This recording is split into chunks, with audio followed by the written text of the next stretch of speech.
今日は日本製鉄がですね、US スチールを買収すると、アメリカ最大の鉄鋼会社ですけれども、こちらを買収するということで、実現すればですね、巨大な世界的な製鉄会社ができるということで、日本製鉄ずっと粘ってきましたけれども、バイデン大統領の時代にも認められず、トランプも認めないという状況だったんですけれども、投資額をですね、3000億円程度ですかね、増やすということで、計2兆円の投資と7万人の雇用が生み出されるということで、トランプ大統領のチームはですね、日本製鉄によるですね、買収を認める方向であると。100% 買収を認める方向であるという結果になりそうな状況になっております。私、以前からですね、トランプ大統領っていうのはビジネスマンであって、トランプ関税のこともそうですけれども、全てにおいてですね、ビジネス視点で考えるということで、条件をですね、譲歩すればですね、この買収っていうのは認められるんではないかなというふうに私予想しておりましたけれども、その通りになったということで、今後ね、関税の競争とか様々なお話あると思いますけれども、やはりビジネスディールだということで、ビジネスディールの大事なところっていうのは、交渉の、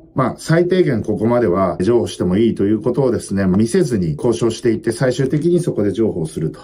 これが非常に大事なわけですけれども、日本政府及び日本の企業はですね、アメリカに投資する際に、トランプが何を求めているのか、彼が引き出したい譲歩っていうのは何なんだろうか。それに関してですね、我々が譲歩できる部分はどこに、そこは譲歩できるのかできないのか。もうできないんであれば最初からもう見限って、ディールを見限った方がいいと思うんですけれども、逆に譲歩できるんであればですね、今回もですね、アメリカの鉄鋼業非常に今不振でございますが、だから日本製鉄が救いの手を差し伸べると。日本製鉄にとってはですね、やっぱり国内の市場が急激にシュリンクしていっているということで、航路もどんどん閉鎖していってるわけですけれども、その中でアメリカやインドのようなですね、成長市場に活路を見出すと。これがですね、日本製鉄の目標なわけであってですね、そこでやはり US スチールは今でこそですね、アメリカの製造業の象徴みたいなとこだったんですけれども、自動車産業と同様にですね、今非常に業績不振であると。でも、日本製鉄のですね、ノウハウ、技術力をもってすればですね、再生できると。おそらくそうだと思います。今、勢いのある中国とか韓国の製鉄業、中国のですね、パオシャン製鉄、およびですね、韓国のポハン製鉄所。両方ともですね、ポスコですね、こちらの方を両方ともですね、日本製鉄、旧日本、新日本製鉄の技術供与によって世界的な技術を得てるわけですけれども、ここに来てですね、経済安全保障というお話が、広まってきてですね、日本製鉄の引退した経営者が中国や韓国に引き抜かれてですね、特殊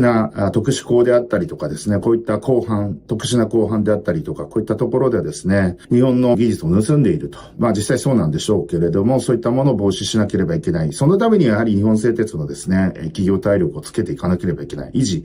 そして、伸ばしていかなければいけないということで、アメリカの US スチールの買収というのは彼らにとっても悲願だったわけですね。で、トランプ大統領になってですね、彼はディールを仕掛けてくるんですけれども、逆に言うと、アメリカにとってビジネスディールとして悪くないんであれば、つまりですね、US スチールの工場はなくならないと。雇用も維持される。そして、より日本から投資を受けられてですね、経済発展していくと。そういうことになればですね、トランプ大統領の支持者たちの満足も得られるということで、それを総合的に判断して買収を認めるという方向に動いているのではないかなと。そういうふうに考えておりますということで。